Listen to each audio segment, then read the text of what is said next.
Hello, my name is Logan Lyons, and today I'll be giving a diversity training presentation. Could you imagine obsessing over one thing all the time or being afraid of something to the point where it leads to unwanted actions or thoughts that completely derail your life? Today, we will be completing a training over OCD in the workplace. This is a short term to describe a much bigger health term, obsessive compulsive disorder. This training session will consist a background of what OCD is. We will also look at various forms of data, different stereotypes others may perceive of what OCD to be, but most importantly, how to communicate with people who may have this mental health condition. And with this, we can grow to be a better team.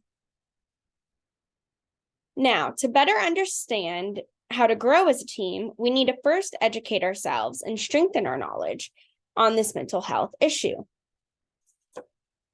Looking back on what I said at the beginning of this presentation, OCD is a mental health disorder of exactly what I have described, a pattern of unwanted thoughts or fears leading to compulsive behaviors. This definition is from the Mayo Clinic. Symptoms can be placed into two categories, obsessions and compulsions. What exactly are these? Obsessions are the repeated, persistent, unwanted thoughts, urges, or images that cause distress and anxiety. The themes of this consist of fear of dirt and contamination, difficulty of doubt and uncertainty, things that need to be orderly and symmetrical at all times. In-depth examples would be a doubt that the front door is locked or you forgot to turn off the stove. These were also off of the Mayo Clinic website. The second category are compulsions, which are the repetitive behaviors where you find the need to be driven to perform.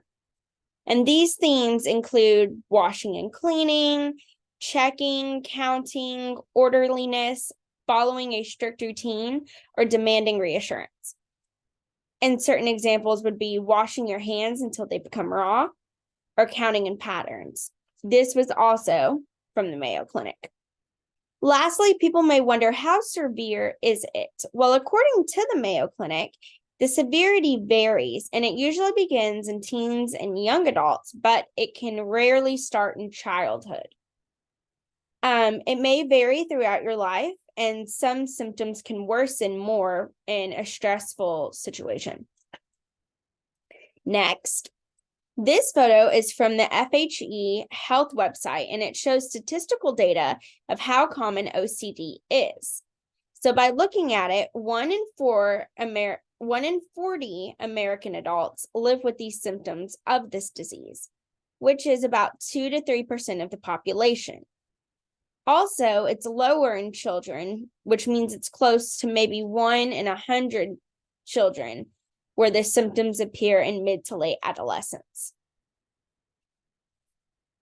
The Made of Millions website reports that only 1 in 4 people disclose their anxiety disorder to their employer. 38% say that they're worried that their boss will think it's an excuse to get out of work. Discrimination in the workplace, if someone were to have OCD, would look like this.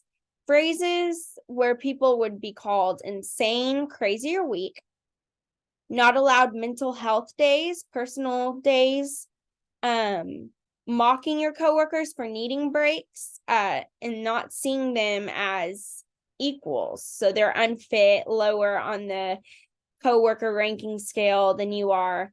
And then not giving a chance of a promotion due to this illness. And this is off of the Made of Millions website.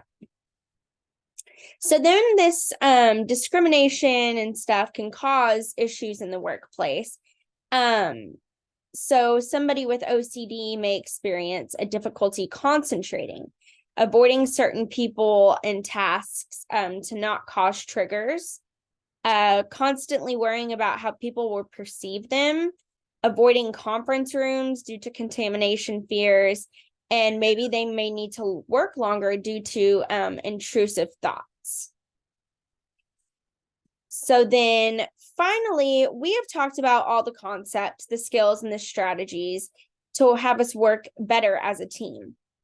And obviously teamwork, working together, being encouraging to others, making them feel heard, maybe just listening so they can let out their thoughts and opinions, promoting positive well-being, trying to be understanding and not making assumptions.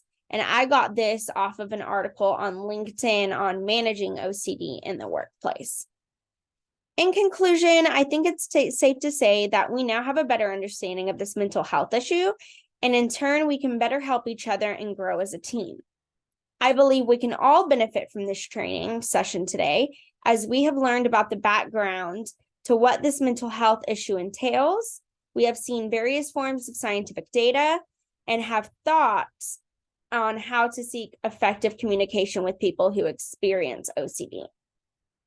I hope we have all found this training session both beneficial and informative to better serve us in the future and grow in better communication practices.